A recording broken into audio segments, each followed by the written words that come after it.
Well, ladies and gents, this is the Swedish job, Sundance reject by the channel Internet Historian Incognito Mode. This is another Internet Historian video. I've reacted to a lot of them. Check out the channel if you haven't seen one. So yeah, Swedish job. So it's like Italian job. So maybe this is about thieves.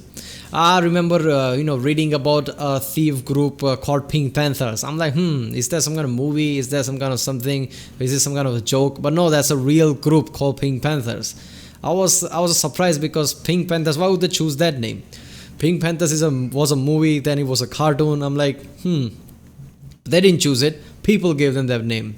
So yeah, first of all, Pink Panthers, they was stealing something, I guess, and then they, hid something in the face cream box things, whatever they stole, a diamond or something.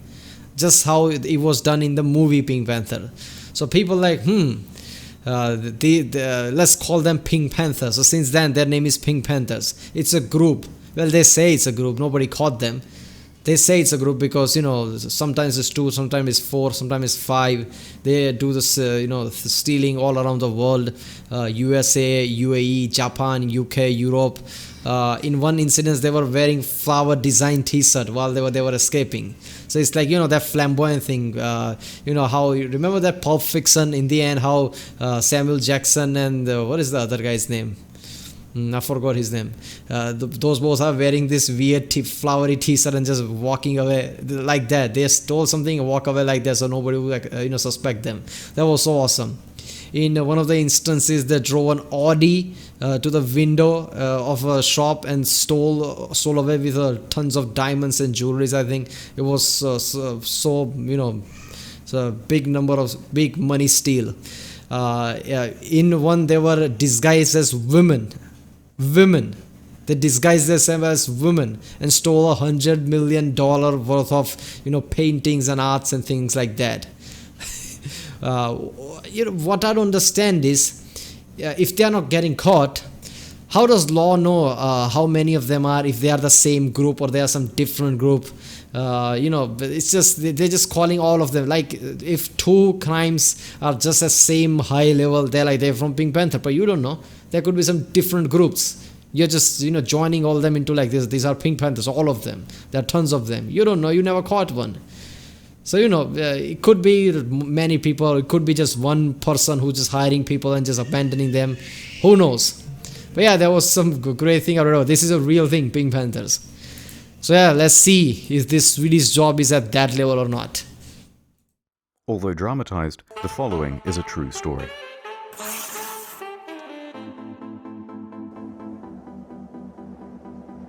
Stockholm, December 22nd, 2000. Gentlemen, the Swedish National Museum. 90,000 square feet of priceless artwork. Only 2 roads in and out. The police will be ready. Walking away with the goods won't be easy. Smash and grab job, huh? Not quite. First things first, a distraction. At exactly 4:55 p.m., 5 minutes before the museum closes, we blow up 2 cars outside the Grand Hotel and the Strand. Naturally, fire trucks and police will be dispatched. What about the guards in the building? Only one. And he'll be busy ushering everyone to leave. Now, we get ourselves armed and approach. Meanwhile, 2 of us are already inside waiting for the signal. Once you hear those explosions, put on your balaclavas and take out guns. Get down! They call you back up! Get on the floor! Don't move! So the standard disarm the guards and get everyone on the floor. That's right. Then one of you stay in the lobby while the other 2 make your way upstairs and into the gallery. Now remember, gentlemen, no browsing. We're here for 3 paintings in particular. Conversation with the Gardener and Young Parisian by Renoir and a self-portrait by Rembrandt. So how do we crack the safe? There is no safe. No security cameras or alarms either. Wire cutters are all we need. Amateurs. We bag the goods and bust out the front door. And we're just supposed to walk out of there with the 3 paintings and not get stopped? Yep. Won't take the police long to catch up. That's what I'm counting on. A little surprise I prepared earlier. And from there it's an easy walk to the docks where we've got a boat ready. We skim around the waterfront and down the labyrinthine canals of Stockholm and make a beeline for Mälar Lake. Then we dock in a quiet area and make it on foot back to the road. Let me guess, you already have a car waiting. Of course. We drive back to the city, get back to HQ, paintings in hand. I already can feel it. Something's gonna go horribly wrong. And congratulations, boys. We've just robbed the Swedish National Museum for an estimated $30 million. And that's exactly how all of it played out. The next day, the police had cleaned up the torched cars, and they were questioning staff, getting any clues they could about the suspects. They didn't have any faces. They didn't have any DNA evidence. It was a professional job, and there was very little to go on. Until someone came forward. A witness. An old man. I was working on the river when I saw 3 lads speed off out of the area in an orange boat. Did you get a good look at him? No, but they seemed suspicious, so I followed him right through the canals into the Mälar. And right to the shore where they parked their vessel and abandoned it. It's very Swedish. Can you show us where on the map? So the police sent out a couple of cars and Stupid idiots didn't know they were getting followed by boat. How can you not see that? How many boats can there be? In the road there could be so many cars, you don't know who's following you. On the river, by the boat, how the hell they didn't know somebody's following them? An old man of all people. Here it is. Nothing inside. No paintings, detective. Damn. What about the registration? Nothing, sir. Well, I guess the only thing we can do is put out a picture of the boat and ask the public for help. So they published pictures of the boat in the local newspaper and asked people to come forward with information. The next day. Oh, that's my... They couldn't have simply just burned the boat away? Just leave it in ashes? Boat. The boat owner paid the police a visit. I'm Pa Lundmark, and that's my boat. What happened? We'll ask the questions. Well, I just sold the thing last week to 3 chaps who looked a bit suspect. Did you get their names? Afraid not, sorry. Although, when I sold the boat to them, they asked if they could use my trailer to transport it. And? Well, I said yes, but only if they gave me their phone number for safety. Well, it's not gonna go have anywhere. You still got it? Yep, here it is. I wrote it on the back of the receipt. And this is where everything unraveled for the thieves. Because despite all of this Ocean's 11 style bullshit, they had used their real phone number. So police looked up the number and everyone they had called. We've got a match. The number was connected to a gang of petty thieves. They were not big-time criminals. They had done small stuff like car thefts, drug peddling, and so on. They were not criminal masterminds. This thread of evidence led to 2 men serving sentences in a minimum security prison 10 miles from Stockholm. A Russian named Alexander Petrov and a Swedish national named Stefan Nordstrom. But wait, these men were behind. They have an airtight alibi, right? Well, turns out they are considered low-risk prisoners, which means they are allowed weekend furloughs. Essentially, they're just doing jail as a day job. And while good boy Petrov had returned from... Alright, I'm sorry, that's just stupid. That whole concept is stupid. Look, if you are just a model prisoner and just so good in the prison, and if there is some few instances where you have to go out for some reason, like if your daughter is getting married, if someone in your family is getting married or something like that, you ask court to let you go for a day with an armed escort. That makes sense. If you're literally getting weekends off and just coming back, that just defeats the whole purpose of prison. Prison is supposed to be something like you are unfit to be in the street, so you have to be in prison until you become civilized again, so you can be sent out to the public again. It's not some punishment system. Jail is not supposed to be punishment system.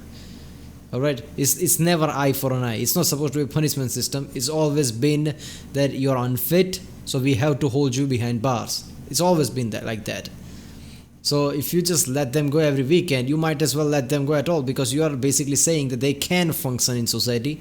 So there is no reason for them to be in jail in the first place. That whole concept is stupid. His weekend away. Nordstrom had not. So police went to work searching Nordstrom's empty cell. Aha! Lo and behold, Nordstrom had been doing a bit of light reading. Collections of newspaper clippings from past art heists. Very subtle. On top of that, Nordstrom had reportedly been visiting a bunch of auction houses in the area. They were clearly the painting bandits. Now, here's the thing about art thievery. It's a difficult game. Unlike jewelry or other valuable goods, you can't just offload these anywhere. You need a buyer who has a lot of cash and is willing to take a huge risk themselves. Possession of stolen property is a crime, and they wouldn't be allowed to keep the paintings if word ever got out.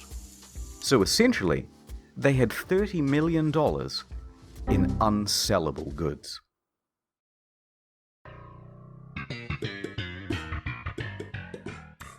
So, what do we do?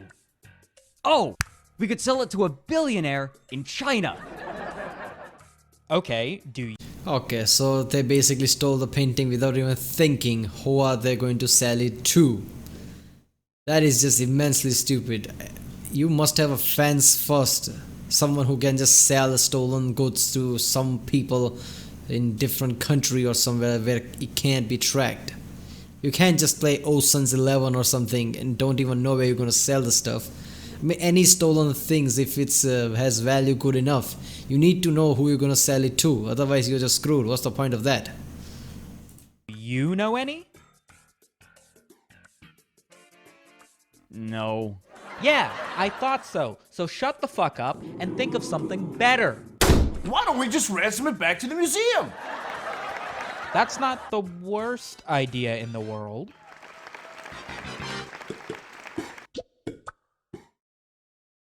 December 28th, 2000, 6 days after the robbery. Petrov's lawyer approaches the police station. Hello. Yes, hello. I am here on behalf of my client, and acting as an intermediary. We have your paintings. Go on. I am here to negotiate it safely to your return. For a modest sum. Interesting tact. This is, of course, completely illegal. Lawyers can't just negotiate ransoms for their clients. Got any proof you have the paintings? Right here. The attorney then revealed hostage-style photos of the stolen art, complete with that day's news. Oh my god, they are so stupid. So they stole this stuff and they didn't even know who to sell it to. So they're like, you know what, let's go to cops and give them back for some fee, like some kind of a ransom. Some kind of kidnapping. Kidnapping of stolen art, I guess. How stupid do you have to be? Playing with fire that much? Newspaper. Right. So who are these clients of yours? Can't say. Lawyer-client confidentiality and all that. Right. Well, let me just have a chat with my supervisor. The police feigned interest, but there was no way they were going to pay a ransom when they could simply catch the guys. So instead, they stalled and placed a surveillance team on Petrov for the next time he met with his attorney. A couple of days later, that meeting took place. And surprise, surprise, they're not alone. Nordstrom had turned up as well. Wait for it. See you soon. Take care. Now, go. The police moved in on Nordstrom. What the? No, I'm innocent. Save it for the judge. What do we have here? Those aren't mine. In a moment of sheer genius, Nordstrom had decided to bring with him a bag filled with Polaroids of the stolen paintings. Is this how you get your kicks? I'm gonna be sick. Get these to the lab. Later, the lab found Petrov's fingerprints all over the Polaroids. With this evidence, they obtained a warrant to raid a cellar that Didn't even use a glove. Oh my god, these people are so stupid. It's not even funny anymore. the gang frequented. Look everywhere. They may have left the subtlest of clues. Anything that can even give us a It won't be scrap. subtle. It will be Detective, clear as day. here's a date book literally showing all of the details of the heist, including all of the co-conspirators. Nice work, Detective. Thanks, Detective. Hey, do you know what time it is? It's time for a montage.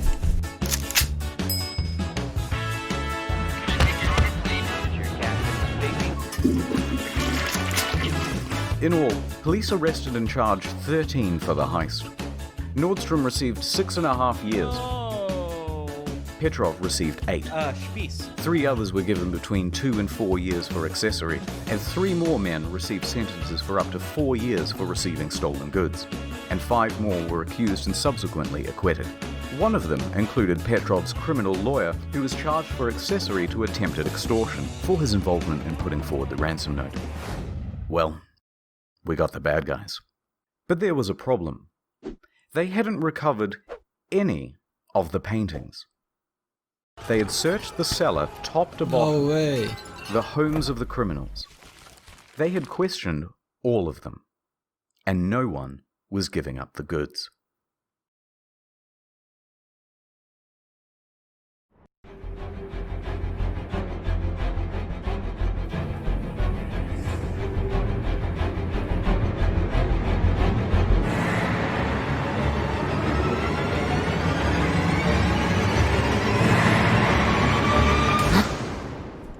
What is it, honey? Is it the paintings again? The way things were going on, I thought they would just give it up for some reduced sentence, but no, they're keeping it with them. That's at least something that it's a proper criminal like. I just can't stop thinking about it. They're out there somewhere.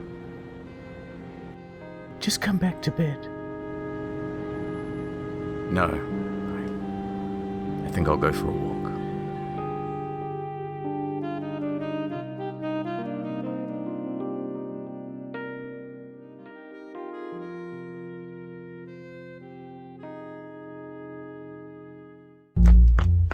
Couldn't sleep either. No time. Rumors are circulating that Renoir's The Conversation is going up for sale. Count me in, Detective. I just have to get suited up. You're gonna need something a little less official. We're going undercover. Ad time. Okay, quick hypothetical. Let's say you were single, and I also happen to be single, and we were browsing the web together, right? And then you said, "Oh, let's go on this website." Would you let me use NordVPN? Okay, no, I'm just kidding. I'm not being serious. Although, okay, you're drowning, right? And I rescue you, and you don't have a boyfriend. And I'm like, oh no, I have to give you mouth to mouth, or you'll die, right? You'll die. And I don't know how. And I want to Google it. But I'm worried about my data falling into the wrong hands. Could I use NordVPN then for 70% off? What does that have to do with anything? No, wait. Okay, we're in the Amazon forest, and we're like walking together, but not too close, obviously. And a snake bites you. Oh my god. And I have to suck out the poison. But then I remember watching this documentary, right? And it was on like snake bites and stuff. And I'm gonna watch it again, and I'm gonna save your life. Oh my god, it's region locked. Would you mind if I slipped least in that a little makes sense. NordVPN? Not even for 70% off? No, I'm just messing with you. I'm just messing. Could you imagine though if I use NordVPN right now? Like for real? No, I'm not gonna use it right now. I'm not. It's dumb. But like, no one's around. If I was to use NordVPN, no one would know. No, wait, where are you going? I mean, look, wait. NordVPN lets you use 6 devices on one account. You can use one of mine. Your boyfriend won't know. Like, watch this. I just type in nordvpn.com/incognito and I get 70% off a 3-year plan and it's done. Where are you going? I can treat you better and keep your data safe with NordVPN.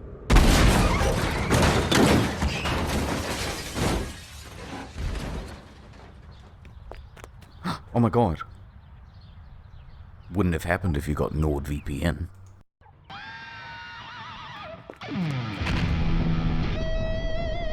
What the Ad over. How does it does ad like this and still people like, you know what? Go ahead, do my ad. Because most of these ads are discouraging, if anything.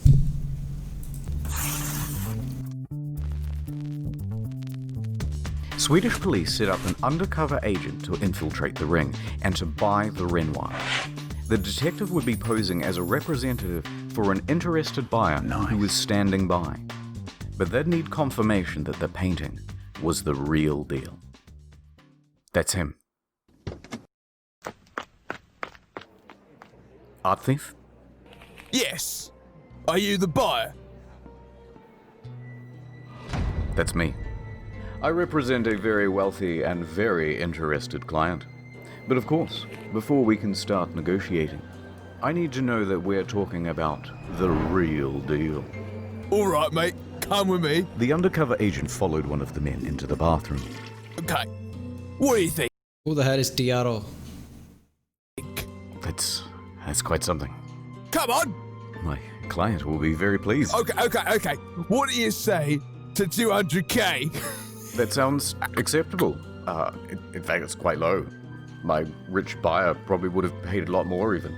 Whoa. Fantastic. Yes. Hey, get in. They both washed their hands and exited the cafe. Seconds later, police came screeching around the corner, sirens blazing. Sorry, fellas, it was me the whole time. Who? Oh, right, we've never met before. Well, book 'em, boys. Oh, you fucking mug! Fuck you! I'm gonna fucking take you down to Chinatown! They had done it. Partially. They had retrieved one of the 3 paintings, and they had a bunch of new leads. The cops rounded up even more members of the gang, among them Alexander Sasha Lindgren and an Iraqi, Baha Kadhum, as well as 3 of his brothers. Now, remember these lads, we'll be coming back to them. But even though they rounded up all these guys, only one man would have charges against him that would stick. The rest walked. And there were still 2 pieces of art out there.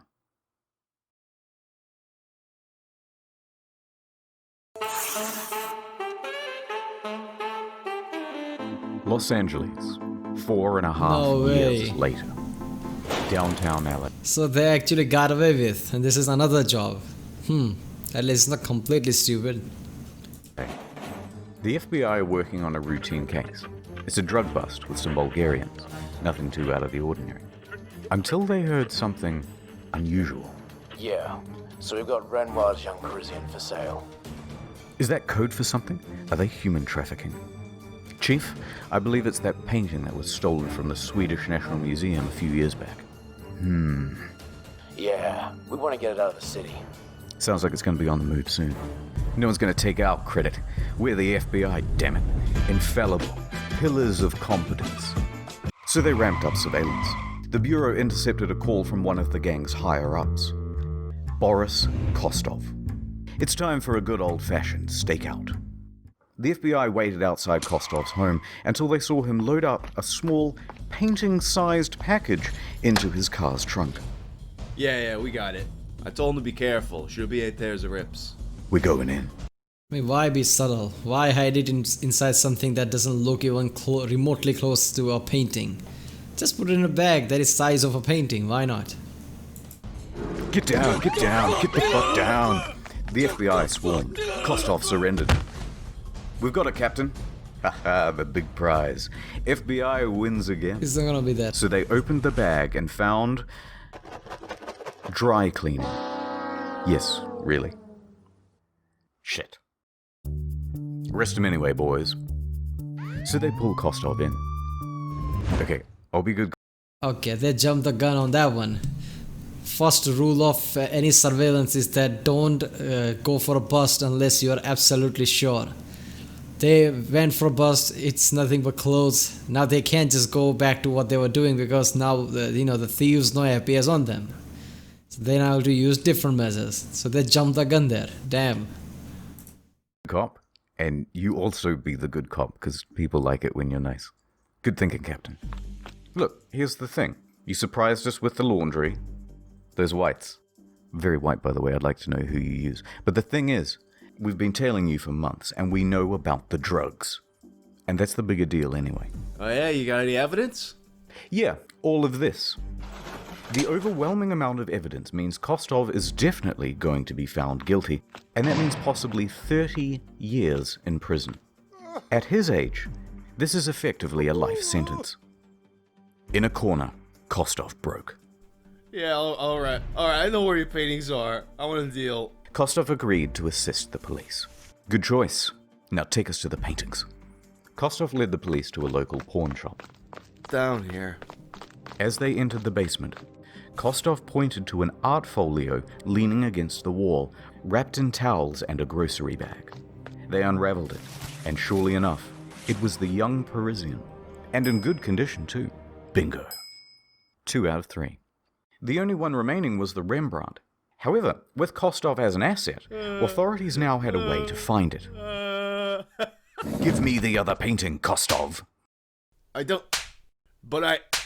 Yeah, okay, I got contacts in Sweden. Wait, no, that one was correct. Say that again. I know people in Sweden who know where it is. So it's not here in LA? No, it's back in Stockholm. You sly bastards. But how do we know you're telling the truth? Sorry, it's a reflex. That's okay. Because... Yes? Because... Yeah? Because the person who has it Yes? is my own son. Alexander Sasha Lindgren. Oh my god. I know, right? Kostov was willing to incriminate his own son to avoid jail time. The mom and dad. Anyway, back to Sweden. In Stockholm, the son, Lindgren, was being pressured by his associates Baha and Dea Kadhum. Those are the guys from before, by the way. To sell off the Rembrandt. It's been almost 5 years, dude. Are you gonna sell this thing or not? Well, I do enjoy looking at it, but I suppose you're right. The FBI makes a call. Sweden, my man, I got a tip for you. I can't understand you. Speak English. We'll put someone on the line who does. Okay, thanks. Hello? Hello? English? Hello? Okay, cool. We have a tip for you. The FBI tells Swedish authorities to put surveillance on Lindgren and the Kadhums. Lindgren, unaware that his father had betrayed him, would be caught up in the sting. The stage was set, but if they were going to pull this off, they would need to call in their top dog. Part scholar, part daredevil. Alright, I have no idea why he's written this way in all the articles, but we're going to go with it. The king of the sting, the defender of Dali, the guardian of Goya, half scholar, half daredevil, and 100% man. With Half scholar, half daredevil. That's weird category. an alignment of chaotic good. He'll teach you about the classics, then he'll teach you to make love. Robert K. Whitman.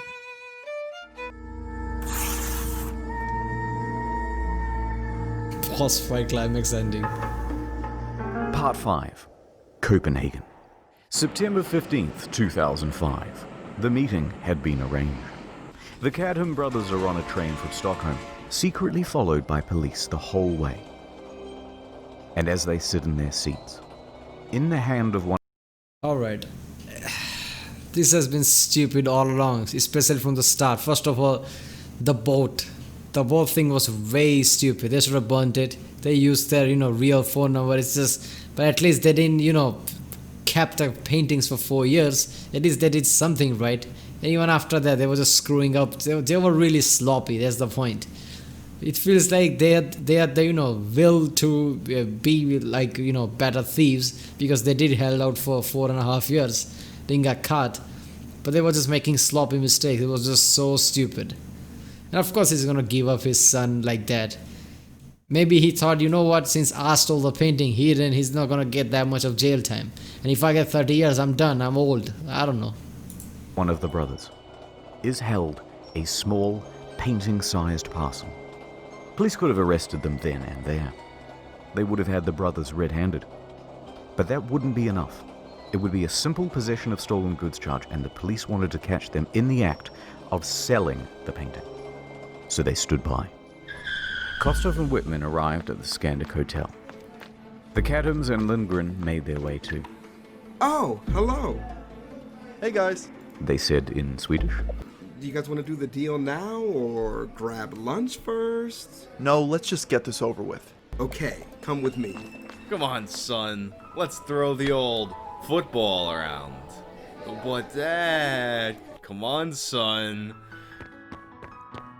Look, Dad, I'm doing it. I'm doing it. I'm proud of you, boy. Whitman led Cadham up to his room.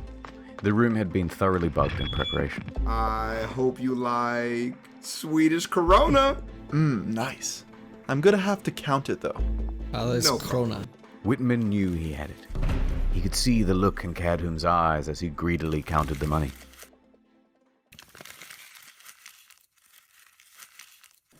So, you guys had like a good trip out? See any, good movies lately? You know, there's a delightful restaurant down. It's very hard to count when you keep talking. Oh, okay. All right, and that's 200,000. Amazing.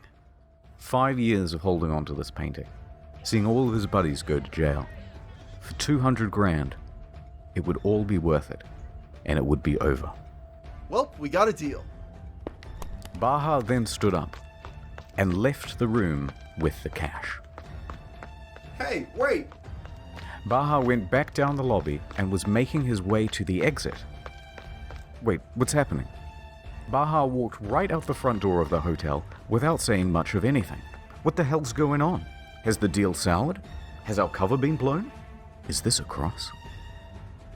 Police on standby were starting to get nervous, but Whitman was staying cool. Seconds passed. Just hold steady. Minutes passed.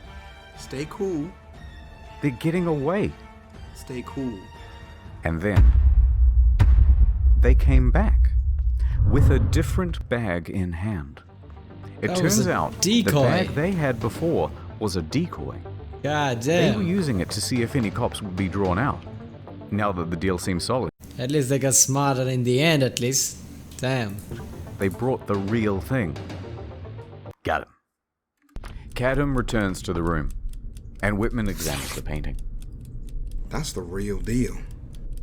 Danish SWAT is standing by and ready to swoop. Whitman spoke the code words necessary to launch their raid on the room. Would you like an orange? Excuse me? My favorite color is orange. Okay. I mean, orange, you glad? I said orange? Anyway, thanks for the money, but, we gotta go. No, wait, let me arrange you a cab. That's okay, we'll walk. The SWAT team burst into the room as Whitman jumped into the bathtub, clutching the painting to his chest. The SWAT team quickly overwhelmed the stupefied suspects. It wasn't a bomb or something. Why did he do that? The arrests of Baha Cadham, his brother Diea, and the betrayed Lindgren went off without a hitch. Whitman emerged from the bathroom victorious. Women swooned, men swooned, I'm swooning. Jesus, what a man. Looks like you're caught by the police. Yes, well done, Whitman. And we would have gotten away with it if it wasn't for your sly doggery. Thank you. Now, take him away, boys. Whitman held the painting aloft. It was now safe. He returned it to the Swedish National Museum, and the timing was perfect. Because in just a few days, they would be exhibiting a show on Rembrandt anyway, and they not only had him back, but a story to go along with it. the painting was unveiled as the centerpiece, this time behind glass, and with a specially assigned security guard standing by its side. So the Cadham brothers and Alexander Lindgren were convicted of receiving stolen goods. However, their sentences were overturned by a Swedish appeals court ruling that they had been provoked into the crime. Well done. But What? as for our hero, well, Whitman hung up his cape, and nothing has ever been stolen again. The end. They didn't even get to, they didn't even get to sentence prison. Man, that's effed up. And they were trying to sell off their painting for 200,000. I thought it was worth millions. This video should have been ended in just 10-12 minutes, but at least they weren't completely stupid, so it would have, the video is 30 minutes long because of that. At the start, I'm like, that's it. There is, their phone number, they have everything, they're gonna catch them. But no, they actually got off. Went to the LA after 4.5 years, that led to this one. It's just ridiculous. Man, this just feels like some small time thieves just watch some Ocean's 11's movie and just like, you know what, we can do that too. At least they weren't completely stupid, otherwise this would have been just so... Alright people, if you like my reaction, don't forget to like and subscribe.